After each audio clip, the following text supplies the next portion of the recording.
la reforma bíblica es un proceso continuo, es un proceso continuo. Es un proceso continuo, ¿debido a qué? Debido a nuestra imperfección y la tendencia a desviarnos de la verdad. Esto es así, tómalo en serio, tiene que ver con nosotros. Por esta razón, Boss, el gran teólogo, dijo, el proceso de la reforma debe continuar hasta el fin del mundo. En ningún momento la iglesia puede detenerse y decir, lo he alcanzado. Hasta aquí llegué. Por esto era muy importante las palabras y la oración del pastor Jeff Smith. La advertencia, cuidarnos. Porque no importa hasta dónde hayamos llegado, como David, Salomón, si descuidamos nuestro corazón y continuamente no estamos siendo cuidadosos, si no usamos los medios de gracia como el Señor nos ordena, entonces podemos hacer lo que va a desagradar a Dios y lo que puede desacreditar en gran manera el Evangelio y el bendito nombre de Cristo. El proceso de la reforma debe continuar hasta el fin del mundo. En ningún momento la iglesia puede detenerse y decir, lo he alcanzado, hasta aquí llegué, no voy más allá. No. Solo cuando la iglesia triunfante esté en el cielo es que podrá decir tal cosa. Mientras tanto siempre debemos olvidar lo que queda atrás. Y créanme, hay cosas en mi vida atrás que yo quiero dejar atrás. Y extendernos hacia lo que está delante. Siempre debemos esforzarnos por alcanzar aquello por lo cual fuimos alcanzados por Cristo Jesús. Filipenses 3, versículos 12 al 15. Cuando la iglesia realmente se ha atrevido a mirarse en el espejo de la palabra de Dios con mucha atención, ha seguido adelante con una nueva vida y vigor. Por otra parte, cuando la iglesia ha sido renuente a mirarse a sí misma atentamente en el espejo de la palabra de Dios, ha sido más bien débil.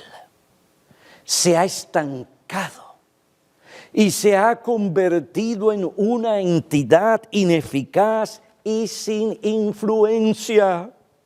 Estas cosas nos llaman a hacer continuamente una evaluación objetiva de nuestra vida y un examen riguroso y sincero de nuestra condición espiritual y de la condición real de la iglesia a la luz de lo que enseña y requiere la norma infalible.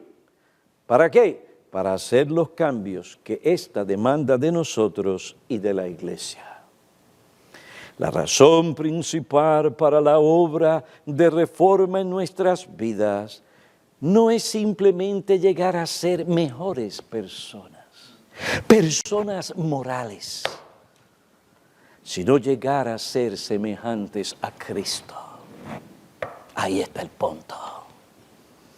Fue por esto que fuimos alcanzados por Cristo Jesús. Filipenses 3, versículo 12. La motivación para esta obra de reforma es el amor por aquel que se entregó por nosotros para salvarnos.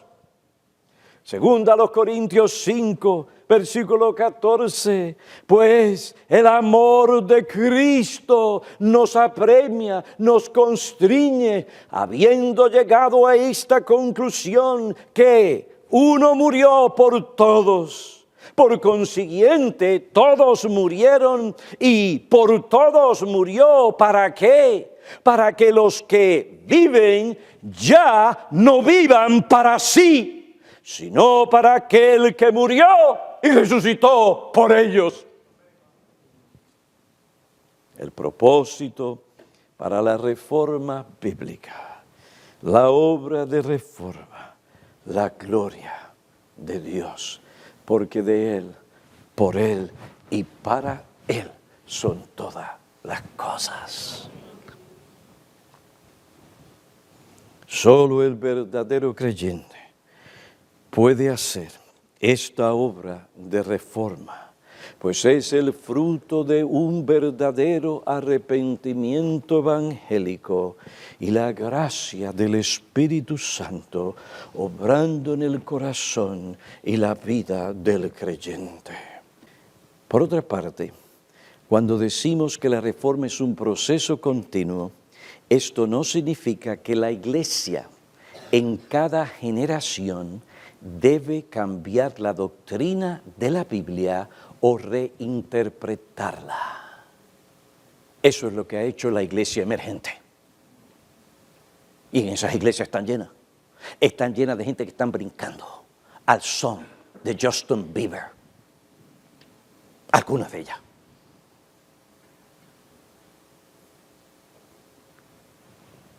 La verdad y doctrina de la Biblia nunca cambian.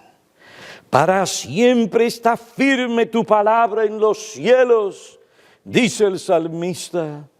El mensaje de la Biblia no cambia, nunca debe ser cambiado para que se conforme a la cultura o a nuestra generación, como están haciendo muchos ministros para satisfacer los deseos y aspiraciones carnales de muchos jóvenes. Es verdad que la iglesia tiene que cerciorarse de que lo que cree y enseña es lo que la Biblia dice.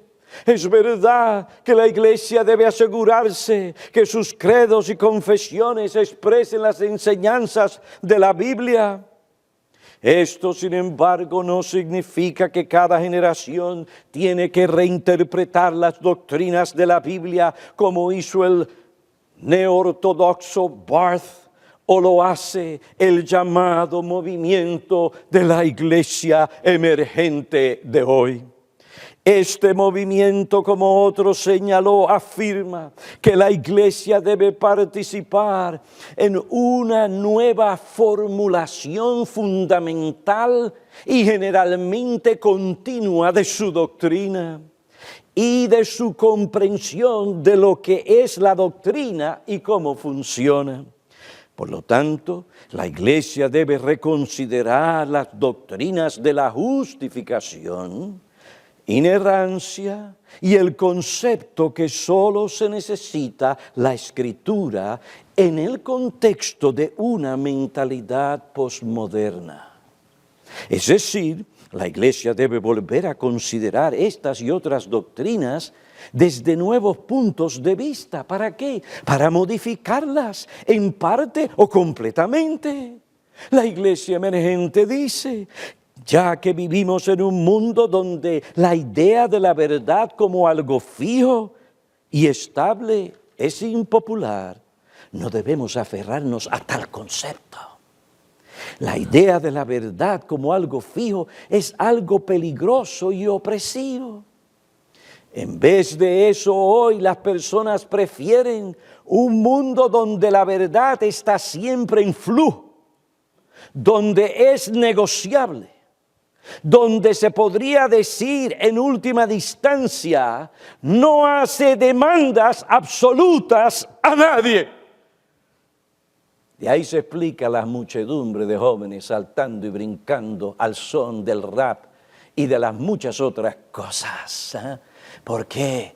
Porque no está siendo la palabra aplicada de una manera directa y bíblica, donde peca.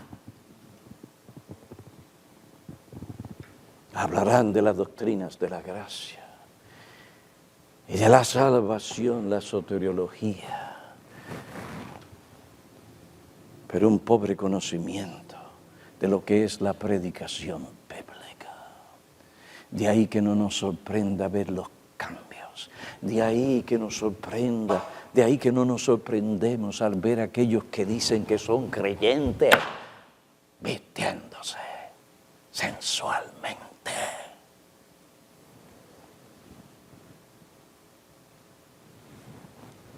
Hablando y promoviendo las filosofías del mundo. Pastor, eso no puede pasar con mi hijo, con mi hija. Vete a leer el Facebook de ellos, el Instagram. No me pregunte a mí lo que quiere decir el Instagram. Vete a leer los medios sociales donde ellos se dan a descubrir y dicen lo que están realmente pensando. Sí, hay mucho brinco. Sí, hay mucho esto. Sí, hay mucho de lo otro. Pero de Biblia, en lo que respecta a la verdadera religión, en lo que respecta a las demandas éticas y espirituales de la palabra de Dios, eso es otra cosa. Que nosotros somos mejores que ellos. Nosotros no somos mejores que ellos. Pero nosotros entendemos nuestra condición y la necesidad de una aplicación fiel a nuestras conciencias y nuestros corazones. Entendemos que necesitamos un ministerio fiel, no que nos ponga a bailar, sino que nos postre delante de Dios para pedir misericordia. Nos enseñe el camino para vivir de una manera agradable delante de Él. Pero este movimiento dice, cuidado, ese asunto de una verdad fija que no cambia, eso es opresivo y se opone a la mentalidad posmoderna de hoy, donde todo es relativo y no hay nada fijo. Y no se demanda nada a nadie. Todo el mundo está libre para hacer lo que le da la gana, cuando le da la gana, como le da la gana. Y atrévete tú a decirme a mí cómo vivir mi vida. Eso es lo que se ve, y tristemente, no solamente en el mundo, sino también en las iglesias. Algunas iglesias. Este nuevo movimiento de la iglesia emergente insiste. Y claro, cuando hablamos de esto, es difícil ponerlos a todos con el mismo jacket, porque aquel tiene esto, pero aquel no lo tiene. Pero tiene esto y tiene aquello otro. Estoy hablando de una forma general. Este nuevo movimiento insiste en que la iglesia siempre debe revisar, modificar o cambiar su doctrina. Esta es la manera en que la iglesia emergente interpreta la frase Ecclesia reformata semper reformanda. La iglesia reformada siempre reformándose. Los progresistas han tergiversado este dicho o lema para demandar que nuestra teología, iglesias y confesiones cambien continuamente para que se adapten a nuestra cultura siempre cambiante. ¿Explican? ¿Entienden lo que está pasando? ¿Lo que ven en esos conciertos? Pero la frase semper reformanda, siempre reformándose, no significa que la iglesia siempre debe estar cambiando, modificando su doctrina o lo que predica. Tales cambios doctrinales y de carácter eclesiástico respecto al orden de la iglesia implican que la reforma no se puede lograr en esta vida.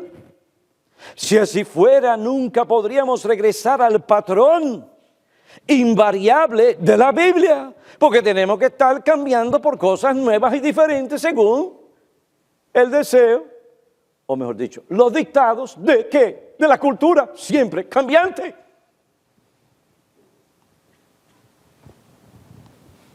Hay que ir por cosas nuevas. No, el Señor dice, por lo viejo, las sendas antiguas. La Biblia siempre nos regresa al patrón bíblico.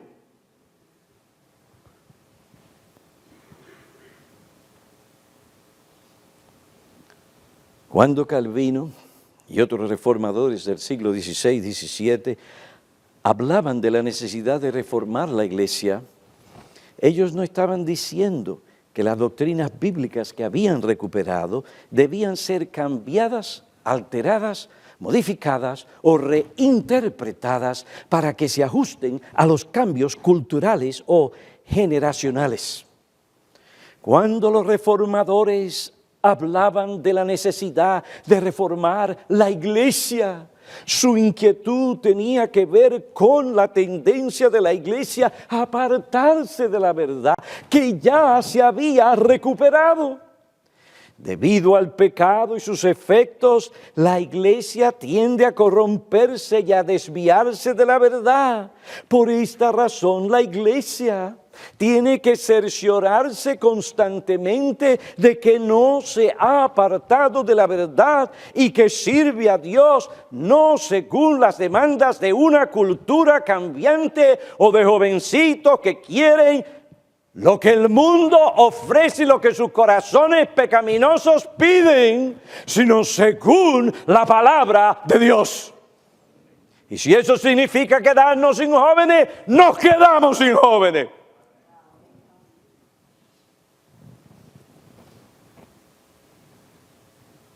A mí me dijeron, al comienzo de este ministerio más o menos, pero si pastores, nos vamos a quedar sin jóvenes. Pues nos quedamos sin jóvenes. Pero a través de todos estos años, 40, no nos hemos quedado sin jóvenes. Si la iglesia encuentra que en algún punto se ha desviado de la verdad, debe inmediatamente volver al camino señalado por la palabra de Dios. Esta es la clase de reforma a la que los reformadores se referían. Esto en nada tenía que ver con cambiar la verdad que habían recuperado. Esto significa que la iglesia, dependiendo de Dios, debe y puede reformar su doctrina. La historia de la iglesia a través de las edades confirma esta declaración.